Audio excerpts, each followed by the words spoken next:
महाराष्ट्राच्या राजकारणात मागच्या काही दिवसांपासून चर्चा सतत सुरू आहे, ती म्हणजे की ठाकरे बंधू एकत्र येणार का, म्हणजेच मनसे महाराष्ट्र नवनिर्माण सेना पक्ष आणि ठाकरेंची शिवसेना हा पक्ष महापालिकेला एकत्र येणार का। आणि या सगळ्या चर्चांसाठी आपल्यासोबत बोलण्यासाठी यशवंत किल्लेदार जे मनसेचं मुंबईतलं नेतृत्व बघत असतात ते आपल्यासोबत आहेत। सर, चर्चा सुरू आहेत, अनेक लोक जे ती भावनिक झालेले आहेत, म्हणतात आहेत की एकत्र यायला पाहिजे, पण या सगळ्या गोष्टीचा जर आपण वरतून खालपर्यंत लेखाजोखा केला तर सध्याची परिस्थिती रियालिटी चेकवर तुम्ही कसं बघता त्या घटनेकडे? सध्याची परिस्थिती आणि हे रियालिटी चेक तुम्ही म्हणालात ना, ते बरोबर आहे। आता ह्या ज्या काही तुम्ही आता युतीचा उल्लेख केला, तर युती ही सर्वत्र आम्ही माध्यमातूनच ऐकतो। जे काही चर्चा आहेत ह्या माध्यमातच होत आहेत। न्यूजपेपरमध्ये आज कधी कुठला फोटो देखील छापला गेला, म्हणजे एकंदर हे सगळं माध्यमामध्ये चाललेलं आहे।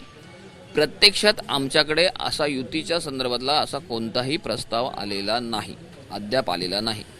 प्रस्ताव आल्यानंतर त्याच्यावर राज ठाकरे साहेब योग्य ते निर्णय घेतील। खरं तर मुंबई महापालिकेची चर्चा आपण तुमच्यासोबत करूया।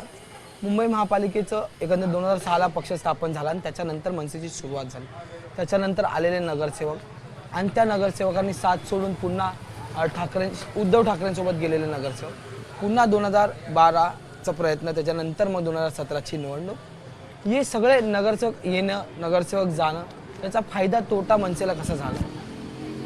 एक लक्षात घ्या, प्रत्येक राजकीय पक्षाचा हा जर प्रवास तुम्ही पाहिलात तर हे अप्स अँड डाऊन प्रत्येक राजकीय पक्षाला त्यांच्या त्या काळामध्ये आलेले आहेत। तसंच आमचा हा पक्ष नवीन पक्ष आहे, नुकताच स्थापन झालेला, राज ठाकरे साहेबांनी स्वतःच्या हिमतीवर स्थापन केलेला एक पक्ष आहे, स्वतःच्या हिमतीवर, वडिलोपार्जित वारशाने आलेला पक्ष नाही आहे।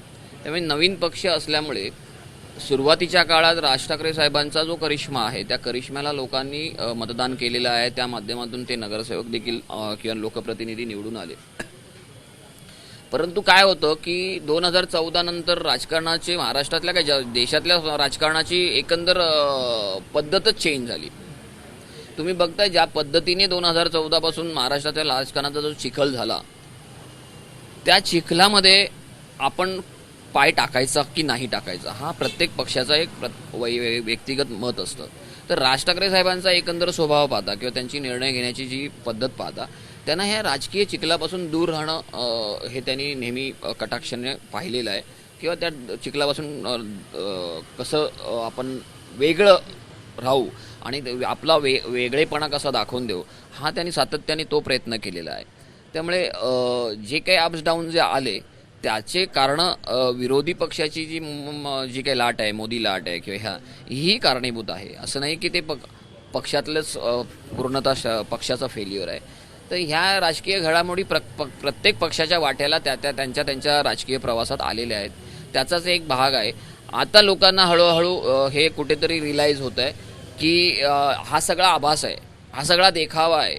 प्रत्यक्षात काम करणारी लोक ही निवडून न येता कोणीतरी लाटेवर सवार होऊन निवडून आलेली लोकप्रतिनिधी आहेत। तर प्रत्यक्ष काम करणारे लोकप्रतिनिधी निवडून येणं गरजेचं आहे, अशी ही लोकांची आताची जनतेची जनभावना आहे।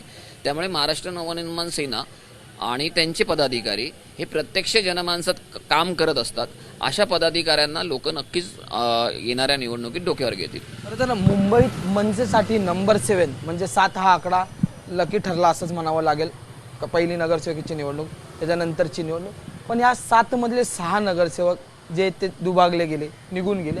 त्याच्यानंतर आता एक जो नगरसेवक उरला होता तोही सोमवारी शिंदेच्या शिवसेनेत पक्षप्रवेश करेल अशी माहिती आम्हाला प्राथमिकता मिळालेली आहे। याकडे तुम्ही कसं बघता?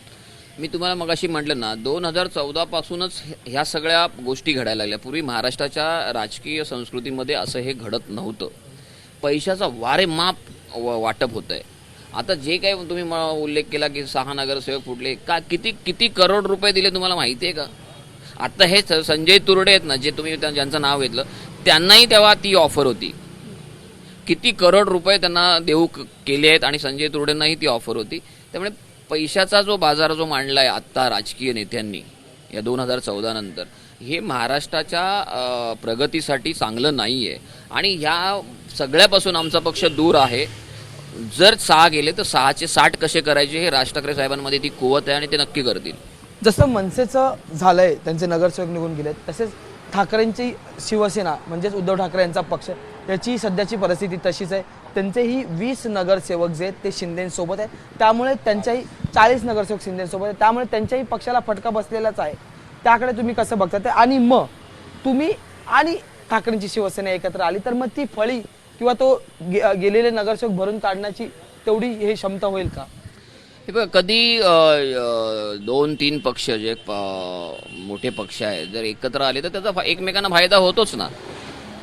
त्याचा एकमेकांना नक्कीच फायदा होतो. जसं आता मध्यंतरी विधानसभेच्या निवडणुका झाल्या किंवा लोकसभेच्या निवडणुका झाल्या, ज्या काही युत्या आघाड्या झाल्या त्यांचा एकमेकांना फायदा झाला ना, रिझल्टमध्ये तो दिसला ना. तसा फायदा होऊ शकतो ना, नक्की होऊ शकतो. परंतु शेवटी त्याच्यावर निर्णय हे पक्षप्रमुखच घेतात ना. कारण आम्ही जेव्हा आमची वार्षिक सभा होते किंवा त्रिवार्षिक सभा होते तेव्हा आम्ही हे सगळे अधिकार पक्षाध्यक्षांना दिलेले असतात ना. त्या अधिकारात पक्षाध्यक्ष निर्णय घेतात आणि ते निर्णय आम्हाला मान्य आहेत. आज आमच्याशी बोलण्यासाठी तर हे होते मनसेचे नेते यशवंत किल्लेदार. त्यांनी म्हटले की जो आदेश आता पक्षनेते घेतील तो आदेश आम्हाला मान्य असेल. त्यामुळे आगामी ह्या संपूर्ण महाराष्ट्राच्या राजकारणात स्थानिक स्वराज्य संस्थांच्या निवडणुकीवेळी नेमका काय एकंदरीत निर्णय राज ठाकरे किंवा उद्धव ठाकरे घेतील हे पाहणं औत्सुक्याचं ठरणार आहे. व्हिडिओ जर्नलिस्ट कृष्णा कापरेसह मी अजय माने, एबीपी माझा, मुंबई. एबीपी माझा, उघडा डोळे बघा नीट.